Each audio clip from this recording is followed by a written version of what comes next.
سبحانك لا علم لنا إلا ما علمتنا إنك أنت العليم الحكيم. رب اشرح لي صدري ويسر لي أمري واحلل عقدة من لساني يفقه قولي.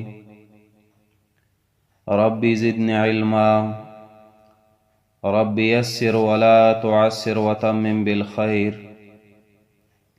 أعوذ بالله من الشيطان الرجيم. بسم الله الرحمن الرحيم. الحمد لله رب العالمين الرحمن الرحيم مالك يوم الدين. إياك نعبد وإياك نستعين. اهدنا الصراط المستقيم صراط الذين أنعمت عليهم غير المغضوب عليهم ولا الضالين. سورة الفاتحة مقصد العبادة لله وحده. عبادت و خالص د پاره د یو الله وی. داوه د سورت آیت سلورم ایاک نعبدو سره ذکر کولو. تقسیم د سورت تقسیم پدریو حصو د اوله حصہ درې آیتونو په اوله حصہ کې افعال اوصاف یا حقوق د الله ذکر کولو. 15 لله رب رحمان رحیم مالک. دویم حصہ آیت نمبر سلورم ایاک نعبد و ایاک نستعین. په دویم حصہ کې حق د الله او حق د بنده ذکر کړي. دریم حصہ 15 آیت نه تر اخره. په دریم حصہ کې حق د بنده ذکر کړي، د بندگانو حقوق اهدنا الصراط المستقیم سره، او بیان کړي د فرق ثلاثه د دریو ډلو چې په هغې کې اوله ډله وه منعم علیهم، چې په چا د الله د جانبه انعامات شوي دي، د الله د جانبه په هغې باندې احسانات شوي. انعمت علیهم کې هغې ته اشاره وه. دویمه ډله مغضوب علیهم، چې څوک غضب کړي شوي دي، د الله غصه ده په هغوی. دریم ضالین، چې څوک ګمراهان دي. په دې کې دا اوله ډله موږ په وضاحت سره بیان کړی منعم علیهم. د دویمې او دریمې ډلې بیان مونږ شروع کړی و. تیر سبق کې مونږ غیر المغضوب علیهم کې د دې غیر معنا وکړه، او په اثبات امر رسولو چې غیر دلته به معنی لا ده، او هغه مؤید کوي دا مخې ته ولا الضالین کې لا. دا مونږ اثبات ته ورسولو او د دې فایده ما تاسو ته ذکر کړی و په هغه بل ورځني سبق کې. دین علاوه په دې کې مونږ توجیه بلم کړو چې دا مونږه توجیه داسې کړو چې دا تعریف شو دا غروستو منعم علیهم.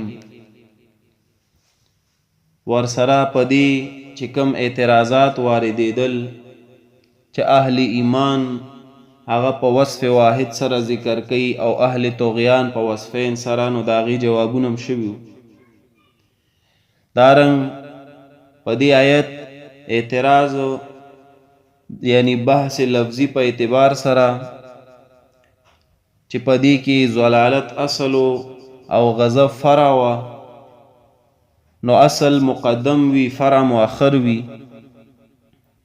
خو دلته بلاکس کار کړو چې فرع مقدم کړو اصل مؤخر کړو.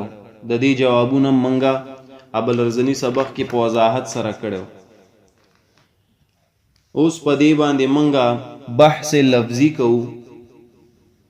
بحث معنوي لفظی بحث شوی دی، اوس بحث معنوي دی د مغضوب علیهم او د ضالین په معنی باندې به زمونږ بحث وي، زمونږ به بیان وي. نو دې ته دې وجې مونږ څه وایو بحث معنوي، ځکه دا یو سوال موږ له پاتې و چې د دې مغضوب علیهم او د ضالین نه مراد څوک دي. د من علیهم بیان خو مونږ کړی و، په هغې باندې مونږ آیت هم راوباسلی و د سورة النساء، چې هغې نه مراد نبیین او صدیقین او شهدا او صالحین. نو دلته دا سوال راځي چې د مغضوب علیهم نه مراد څوک دی او د ضالینو نه مراد څوک دی. نو په دې باندې به زمونږ بیان وي. دا یاد وساتئ، حدیث دی د ترمذی شریف، رسول الله صلی الله علیه وسلم د دې آیت د آخر په باره کې وی مغضوب علیهم او ضالین په باره کې. رسول الله صلی الله علیه وسلم په خپله فرمایي وی الیهود مغضوب علیهم، یهود چې په هغې باندې د الله غضب شوی و، والنصارى ضلال او نصارا گمراهان شوي وو. گویا کې دلته رسول کریم فرمایي چې مغضوب علیهم نه مراد یهود دي او ضالین نه مراد نصارا دي. نو دا د حدیث د رسول الله صلی الله علیه وسلم معنی ده. دا یاد وساتئ ذهن کې. بل خوا بل جانب چې منګه تفاسیر وګورو، دغه لوی لوی علماو تفسیرونه، نو هغې دلته معنی عامې کوي. حدیث کې خو معنی خاص شوه، یهود او نصارا ورته خاص کو، او تفاسیرو کې ګڼ تفاسیر دی. او څو بطور نمونه تاسو ته ذکر کوم چې هغې مغضوب علیهم او د ضالینو معنی عام کوي. لکه اول تفسیر کبیر، دې تفسیر ته تفسیر مفاتیح الغیب هم وی، چابیان د غیبو. د دې جلد اول صفحه 222 او 223 عربی کې تفسیر دی د امام رازی رحمه الله، لوی مفسر تیر شوی دی. امام رازی رحمت الله علیه لیکي اول اغم دا خبره کوي المشهور ان المغضوب علیهم هم اليهود. مشهور خبره وی دا چې مغضوب علیهم نه مراد یهودیان دي. هغه بیا قول ذکر کوي لقوله تعالی، لکه څنګه چې الله فرمایي من لعنه الله وغضب علیه، مائده آیت 6 ذکر کوي. او بیا وی والضالین هم النصارى، او ضالین دین مراد نصارا دي. لقوله تعالی پدیم د قرآن آیت ذکر کی قد ضلوا من قبل واضلوا كثيرا وضلوا عن سواء السبيل. مائده و اویایم آیت ذکر کی 77. او بیا مخې ته پخپل لیکي وقیل هذا ضعیف، او ویل شوی چې دا خبره کمزوري ده. یعنی دلته یهود او نصارا مختص کول دا ضعیف خبره ده. هغه بیا کلام اوکی اوږد کلام دی داغه. په آخره کې بیا وی هغه وی المغضوب علیهم او هم الکفار. وی اصل خبره دا ده چې المغضوب علیهم هم الکفار، مغضوب علیهم نه وی کافران مراد دي.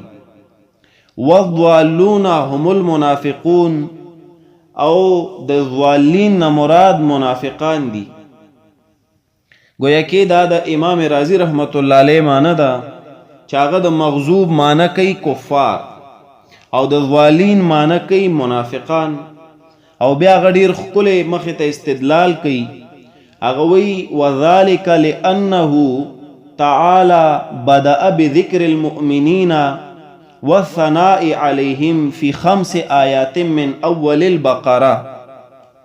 او دا خبره د دې وجې ما وکړه چې الله تعالی د سورة البقره ړومبني 5 آیتونو کې ذکر د همدې منعم علیهم د دوی تعریف شروع کړی دی. گویا کې الته هم وی دغه ترتیب الله اختیار کړی دی چې اول د منعم علیهم بیان کوي ړومبۍ 5 آیتونو کې، او بیا وی ثم اتبعه بذکر الكفار وهو قوله ان الذين كفروا.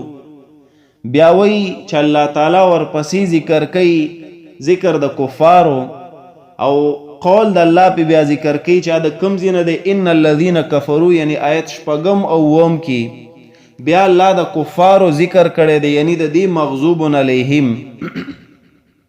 بیا وی ثم اتبعه بذکر المنافقین وهو قوله، بیا الله ورپسې ذکر کړی دی بیان د منافقانو د کم زینا ومن الناس من یقول آمنا بالله د آیت اتمنا تر 14 دا منګم ذکر کو. نو امام رازی رحمت الله علیه خپل دا خبره اثبات ته رسی پدی چې څنګه الله دلته ترتیب اختیار کو چاول بیان د منعم علیهم کو، دویم د مغضوب علیهم او دریم د ضالینو. نو وی مخ کې په سورۃ البقره کې الله بیا د دی یو قسم وضاحت کړي دی چې ډومبني 15 آیتونو کې د منعم علیهم بیان کړي، بیا ورپسې 2 آیتونو کې د مغضوب علیهم او غینه مراد کفار دي، او ورپسې آیت اتمنا والا تر 14 پورې ذکر دی چې باغی کې بیان کوي د ضالینو یعنی د منافقانو. وګوره امام رازی رحمت الله علیه عام معنی کوي چې مغضوب علیهم نه مراد کفار دي او ضالینو نه مراد هغه منافقان دي. اوس کفار او منافق هر یو کې دی شي، هر دور کې دی شي. دغه معنی چې امام رازی رحمه الله کوي دا یو بل تفسیر هم دی، تفسیر سراج منیر. تفسیر سراج منیر خپل تفسیر دی د خطیب شربینی رحمه الله، هغه هم دغه معنی کړی دی. دارنګ یو بل تفسیر دی تفسیر قرطبی د امام قرطبی رحمت الله علیه، هغه معنی بیا جدا کوي د مغضوب علیهم، وی المغضوب علیهم باتباع البدع. مغضوب علیهم سوک دی چې تابعداري د بدعاتو کوي، بدعاتو پس رواني. والضالین او ضالین عن سنن الهدى چې سوک سنت د پیغمبر پریږدي، مراد مبتدیین دي. وی مغضوب علیهم نه مراد هغه سوک دی چې هغه د بدعاتو تابعداري کوي، بدعات ایجاد کوي، جوړي. او ضالین نه مراد سوک دی چې سوک د پیغمبر سنت ترک کوي، سنت د پیغمبر علیہ السلام ترک کی او بیا په بدعت روان شي. گویا کې هغه د مغضوب علیهم او ضالین نه مراد مبتدین اخلي او دا هم عام شو. دغه معنی تفسیر خازن هم کې د امام قرطبی پشان سلور تفاسیر شو. پنځم تفسیر د تفسیر محایمی دیتا تبصیر الرحمن هم وی. تبصیر الرحمن د امام علاؤالدین علی ابن احمد المحایمی المتوفى 815 هجری یو لوی عالم تیر شوی د خپل تفسیر لیکلی دی. دغه تفسیر معنی دلته کوي المغضوب علیهم هم الکافرون، د مغضوب علیهم نه مراد کافران دي. والضالین او د ضالینو نه مراد څوک دي؟ المبتدع بدعتی. هغم گویا کې عام معنی کړي. حاصل زما د دې خبرو دا ده چې د رسول الله صلی الله علیه وسلم د حدیث نه دا اندازه کیږي چې د مغضوب علیهم نه مراد یهودیان دي او د ضالینو نه مراد نصارا دي. او بل خو اوس مفسرین مونږ وکتو اغي وی مغضوب علیهم او ضالین دا عام دي، څوک ته کافر مراد اخلي او منافق، څوک ته مبتدی مراد اخلي او دارنګ کافر مراد اخلي. او دغه معنی یاد ساتي. دا د دې مفسرینو د لپاره خیر روایت مو ګوري د سورۃ یونس. بیا زدل تخپل غ اعتراض ذکر کوم. سورۃ یونس لسم نمبر سورۃ آیت نمبر د 32 نمبر آیت.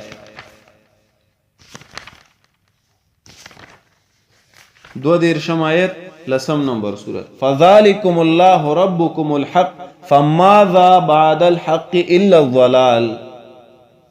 فماذا نسشه ده پس د حق نه یا نشته پس د حق نه الا الضلال مگر گمراهی. ګور دلتم اول د حق ذکر کړي د دغه منعم علیهم او بیا وی الا الضلال مگر گمراهی. اوس دلته گمراهی دا عام ذکر کړي، گویا کې دی کې مغضوب علیهم او ضالین دوانه شامل دي. قرآن کریم هم دغه نهج اختیاری چې هغه د دین عام مراد اخلي، عام معنی کیږي. نو د مفسرین معنی شو عام او د رسول الله صلی الله علیه وسلم معنی شو خاص. اوس پدی کې به منګه سکو اعتراض دلته دا وارد شو چې رسول الله صلی الله علیه وسلم حدیث کې ته يهود او نصارا مراد غسته شوی او مفسرین وی چې نه دا عام دی خاص نه دی. نو د دې جواب یاد ساتئ. حدیث کې چې نبی صلی الله علیه وسلم فرمایلی دی چې دینه مراد یهود و نصارا دي، نو هغه ازراه شهرت، هغه وخت مشهور دشمنانم دویو یهود و نصارو. ازراه مصداق داسم ویلی شي چې مصداق په هغه زمانه کې دا دوه ډلې وي. نو ذکر رسول الله صلی الله علیه وسلم دغه دوه ډلې ذکر کړي دي. دا نه چې ازراه تعین چې رسول الله صلی الله علیه وسلم د دې تعین په هغه وخت کې کړو چې دینه به مراد یهود و نصارا وي، نه، هغه وخت مصداق یهود و نصارا او ذکر رسول الله صلی الله علیه وسلم دا معنی کړي. او بیا اوس په دې زمانه کې دی مغضوب علیهم نه مراد هر یو کافر کې دی شي، دوالین نه مراد هر یو گمراه، هر یو منافق کې دی شي. لہذا زمونږ دلته معنی څه شوه؟ عامه. او په دې سره فایده به څه وشي؟ فایده به دا وشي چې په مغضوب علیهم او دوالین سره چې څومره فرق باطله تر قیامت پورې راتلونکي دي یا مخکې ذکر شوي دي، هغه ټول به په دې کې شامل شي. او دا موږ په سر کې ویلیو چې په دې صورت کې تردید د تمام فرق باطلو کیږي، په اختصار سره مختصرا ذکر کوي، مختصرا رد کوي. دلته اوس یو بل اعتراض واردېږي، دا مسله خو حل شو زمونږ موږ په دې کې بحث معنوي وکړو. اوس په دې غیر المغضوب علیهم په دې کې دا مغضوب دا د غضب نه دی.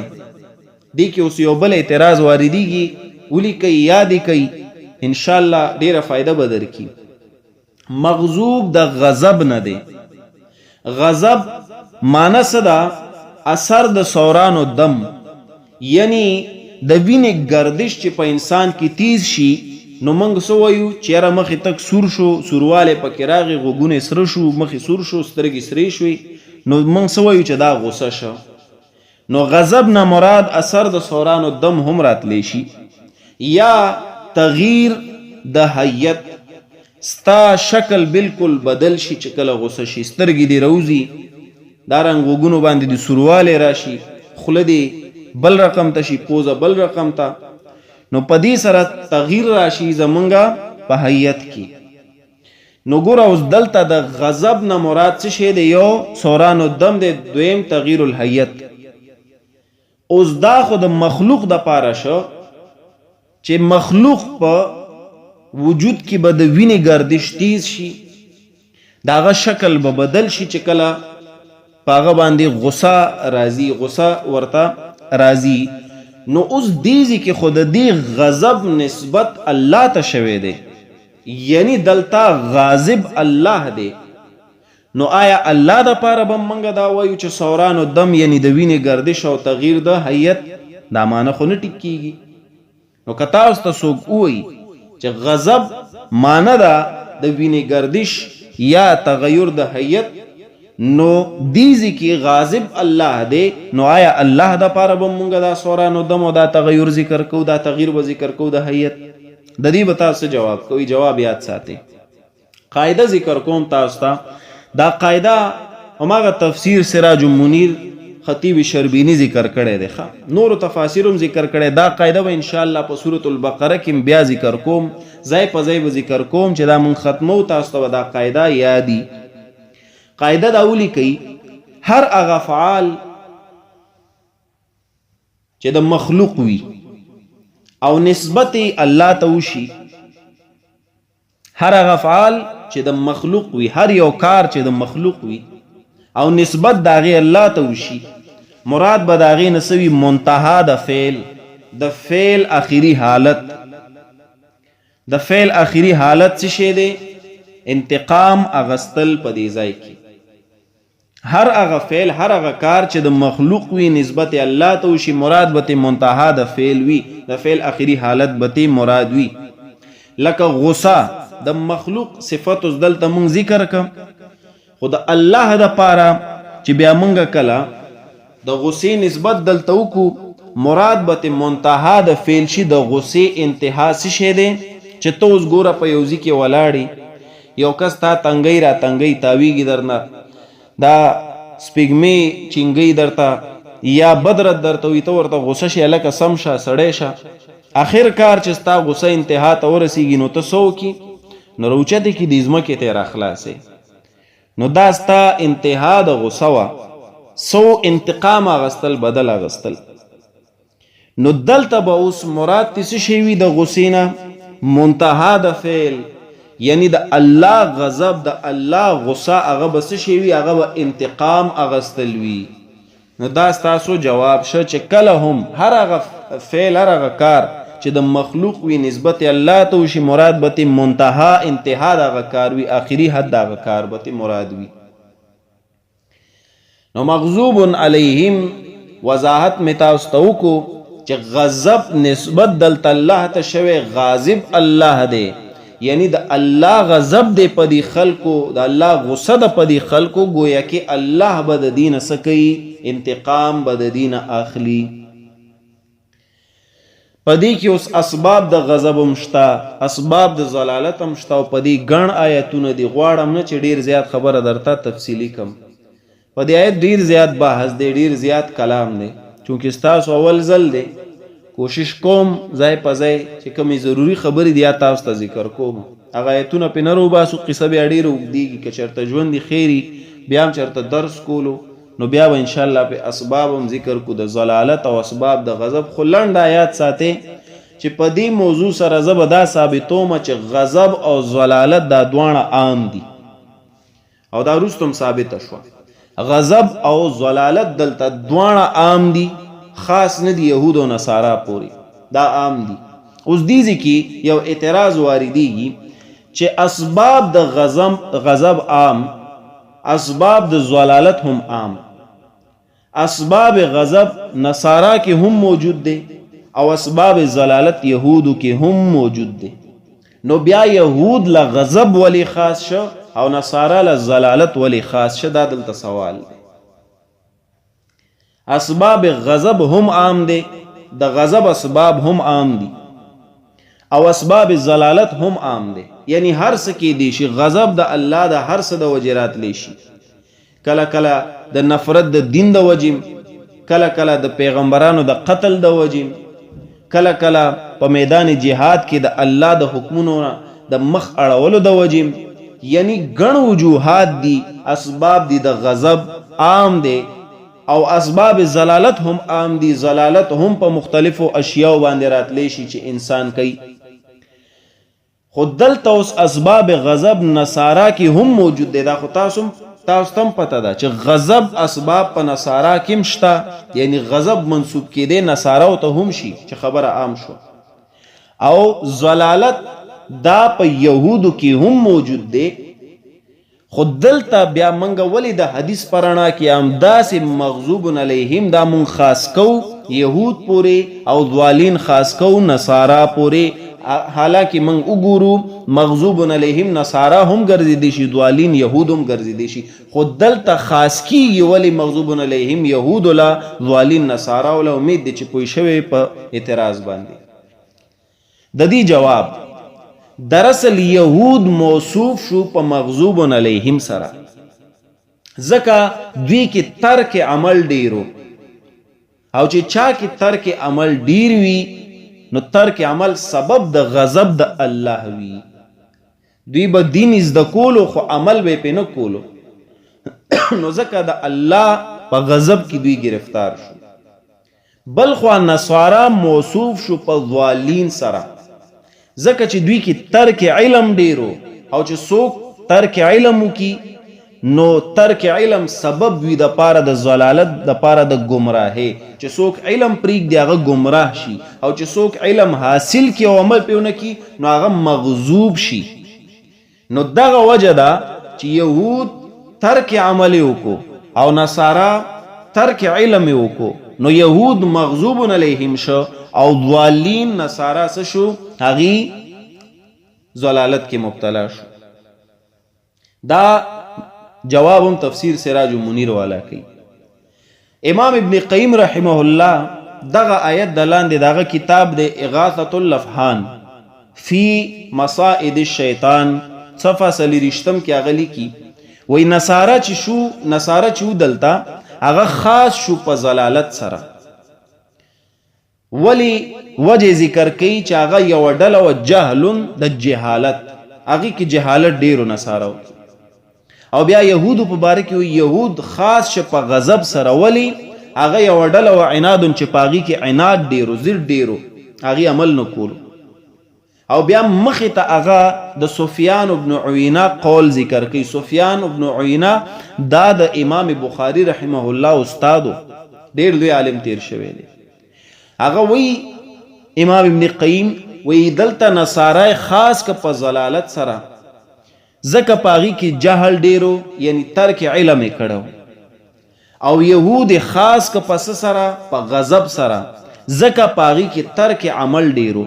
او قول د سفیان په ذکر کوي من فسد من علمائنا ففیه شبه من الیهود. څوک چې بېلارې شه، فاسد شه، خطا شه زمونږ د علماؤنا، ففیه شبه من الیهود، په ده کې شبه راغلی د یهودو، یعنی دا د یهودیانو په شان شه. دا ګورې ډېره سخته خبره ده. او بیا وایي ومن فسد من عبادنا ففیه شبه من النصارى. او هغه څوک چې بېلارې شه زمونږ د عبادت ګزارو نه، نو په دې کې شبه راغلی د چا؟ د نصاراو، یعنی دا د نصاراو غوندې شو. گویا کې رد په دې باندې وشو د دې زمانې د هغه علماو چې په هغې کې اوصاف د یهودو راغلی. اوصاف د یهودو څه شی دی؟ تاسو خپله ووایئ. ګوره دا خبره زما نه ده، هسې نه چې ما تاسو بلیم کوي چې دا علماو پسې بد وي. علماو پسې زه بد نه ویم، دا د سفیان ابن عیینه قول دی. د چا په کار وي زه به ورته هم خیم کتاب کې، زه ورته حوالم ورکم. تفسیر ابن کثیر کې هم شته، نورو مفسرینو هم ذکر کړي دي دغه قول د سفیان. دا هغه وایي چې څوک زمونږ د علماو نه بېلارې شه، یعنی ترک عمل یې وکړو، نو ده کې مشابهت د یهودو راغی، دا د یهودیانو په شان شه. ځکه یهودیان داسې وو، هغې به علم حاصل که عمل به یې پرې نه کولو. او چې څوک بېلارې شه زمونږ د عبادت ګزارو نه، نو په دې کې مشابهت د چا راغلی؟ د نصاراو. ځکه نصاراو به اکثر علم ترک کولو، هغې به علم نه حاصلولو، نور عبادات به یې کولو. نو زمونږ عالمان هغې چې کله ترک عملو کې عمل پرېږدي، په هغې کې د یهودیانو مشابهت راغلی دی. او تاسو خپله دا قیاس کې د دې زمانې په دې علماو وګورئ. عالمان نن داسې دي چې هغې په خپل علم عمل نشته، وی یو څه کوي بل څه. تاسو په خپله لیدی شي.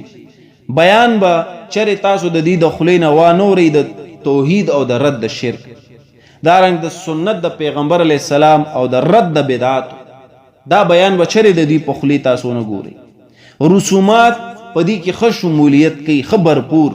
هغه کارونه چې د پیغمبر د سنتو خلاف کیږي، مړی پسې ړومبې کیږي، دویمه درېیمه څلوېښتي کال کیږي، ټول د شرع خلاف دي. ځای په ځای به ذکر کوم انشاءالله. په دې کې اول چې وګورئ علما به ناست دي، ولی دی په خپل علم باندې عمل اونکه، عمل ترک.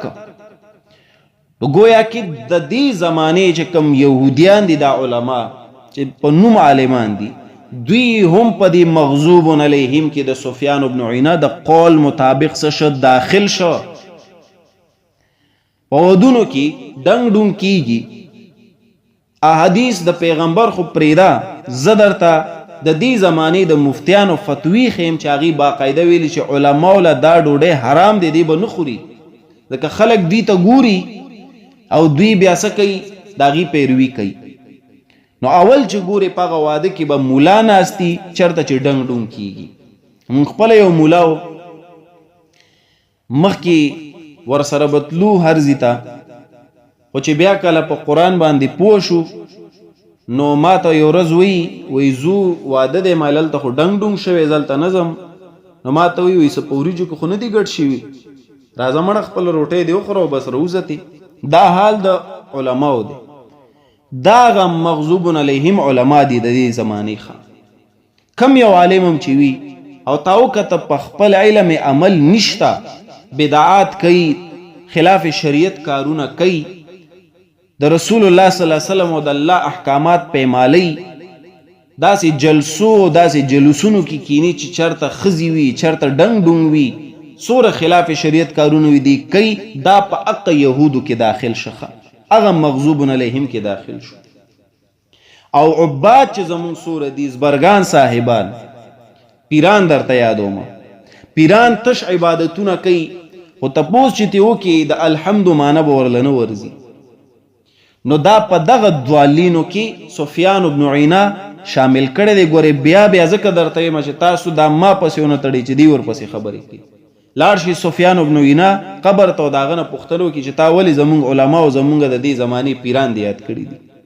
عباد عبادت کوونکي په دې کې مشابهت د نصاراو راغلی وي چې څوک په دې کې وران شو. نو تاسو ګورئ پیرانو ته لاړ شي دا نور پرېږدئ شوف سرکار لګو ګورئ هغه یو نیوز اینکر دی مانې نومیر دی سوره خلکو ته اکسپوز کوي خو د سوره دغه بد اوصاف دي بد خصلتونه دي مونږ ته خو د مخکې نه معلومو خو یو تن چې ورپسې لاړ شي خلکو ته وښیي چې سوره ظلمونه کوي دوی د عوامو پیسې خوري د خلکو عزتونه لوټ کوي. دې نه علاوه چې تاسو چار چاپېره پیران وګورئ حیران به ورته پاتې شي. نو چې څوک په پیرانو کې په عبادو کې چې څوک عبادت گزار دي سفیان ابن عیینه وایي چې دا فاسد شه بېلارې شه دا په نصاراو کې داخل شه دا عیسایانو په ګروپ کې شامل شه. دغه عباد تاسو نورم لیدی شي د دین بیانونه کوي په جماعتونو کې خو ټکې ورله نه ورځي. منځونه به یې داسې وي چې 2 رکاته و په 2 غنټو کې کوي خو چې په منځ کې ته د الحمد او د ایاک نعبدو معنی تپوس وکړي نو په ټکي به نه پوهېږي. نو دا هغه عباد دي بېلارې شوي وي خلکو ته مسلې د دین کوي ټولې غلطې کوي. موږ ورته ډېر وایو چې راشئ اول دین زده کوي قرآن زده کوي بیا ځئ که نه ګرځئ که په چیلو ځئ او که په کال باندې ځئ او که ټول عمر له ځئ بیا ځه که نه خو اول خو دین زده که هله دین درځي نه دغه نصاراو په نقش و قدم خوشي چې هغې علم ترک کړی نو تا نن علم ترک نو تم په دې دوالینو کې ګورې شاملېږي. قرآن داسې کلام دی چې دا به د هرې زمانې د خلکو سره لګي مصداق به ګرځي خلک چې هغه څوک وي او دا چې تاسو ونه لګوئ نو یاد ساتئ والله که په قرآن پوه شئ. اوس دغه مغضوب علیهم چې تاسو پریکټیکلی په خپل ژوند کې په دې فاسدو مولیانو ونه لګوئ او دا ظالین په دې فاسدو زبرګانو ونه لګوئ په قرآن تاسو نشئ پوهېدی ځکه یهود او نصارا دا خو یو خیالي خبرې دي زموږ په ذهن کې او خیالي خبرې زموږ ذهن چرته اخلي. نو دا به تاسو لګوئ د دې زمانې د خلکو سره هله به په قرآن باندې پوهېږئ. نو دغه د غیر المغضوب علیهم ولا الضالین دغه منګه مانو که چې معنی به دلته عام وي. مغضوب علیهم کې تمام کفار چې سوره دي تمام چې سوره د یهودیانو خصلتونو والا دي ټول پکې شامل دي. دوالین کې تمام چې سوره منافقان دی هغه په دې کې څه دي شامل دي. نو زمونږه دغه صورت اختتام پذیر شو بس په دې باندې به اکتفا وکړو حالانکه بیان نورم په دیو خو بس مایل خبره ډیره زیاته اوږدیږي. نو د دې لفظي معنی ما تاسو ته کړی او د دې تقسیم مقصد هم ما تاسو ته بیان کړی. ستاسو کار به سوي چې اول تاسو د دې صورت مقصد یاد کړئ دویم د دې تقسیم خیات کړئ دریم د دې لفظي معنی یاد کړئ. نو دا به انشاءالله که ژوند دی خیری زه به تاسو ته بیا ورځ وښیم په غرض به زه دا چې سوره لایف دی ما سره خلک د دینه به زه دا اورم ښه فردن اول به د نارینو نه اورو هغه به زنانه هم واوري بیا به نارینه ځي زنانو نه به زه خپل اورم چې دا زمونږ محنت ضایع لاړ نشي. صحیح ده. نو یو ځل درته معنی کومه د دې پوره صورت دغه معنی تاسو یاد کړئ او دا به انشاءالله که ژوند دی تاسو نه بیا زه اورم. الحمدلله د خدایتوب ټول صفتونه لله خاص د پاره د الله دي. رب العالمین پالون کې دی د تمام مخلوقاتو. الرحمن عام مهربانو والا ذات دی په دوست او په دشمن. الرحیم خاص مهربانو والا ذات دی په مؤمنانو په قیامت کې. مالک یوم الدین مالک دی واقدار دی د ورځې د جزا او د سزا. ایاک نعبد خاص تا عبادت کو د بل چا نه کو و ایاک نستعین او خاص تا نه امداد غواړو د بل چا نه غواړو. اهدنا الصراط المستقیم مضبوط کمونګه په لاره نیغه یعنی مضبوط کمونګه په قرآن مضبوط کمونګه په سنت مضبوط کمونګه په توحید. صراط الذین لاره دغه کسانو انعمت علیهم چې تا انعام کړی دی احسان دی کړی دی په هغوی باندې. غیر المغضوب علیهم نه لار د هغه کسانو چې غضب کړی شوی دی په هغوی. ولا الضالین او نه لار د گمراهانو. آمین د دې صورت په آخر کې حدیث کې راځي رسول الله صلی الله علیه وسلم په دې امر دی اذا قال الامام غیر المغضوب علیهم ولا الضالین فقولوا آمین. چې کله امام ضالین اوئی نو تاسو آمین اوئی. نو دی صورت پس آمین مانا یا الله ته زمون نه قبول کا. انشاءاللہ مسئله د آمین هغه په سورۃ الاعراف کې ذکر کو، دلته نه ذکر کوم، بیا زمون خبره ډیر زیات اوږدیږي. وصلی الله تعالی علی خیر خلق محمد و آله و صحبه اجمعین. آئنده درس کې به انشاءاللہ سورۃ البقره افتتاح کوو.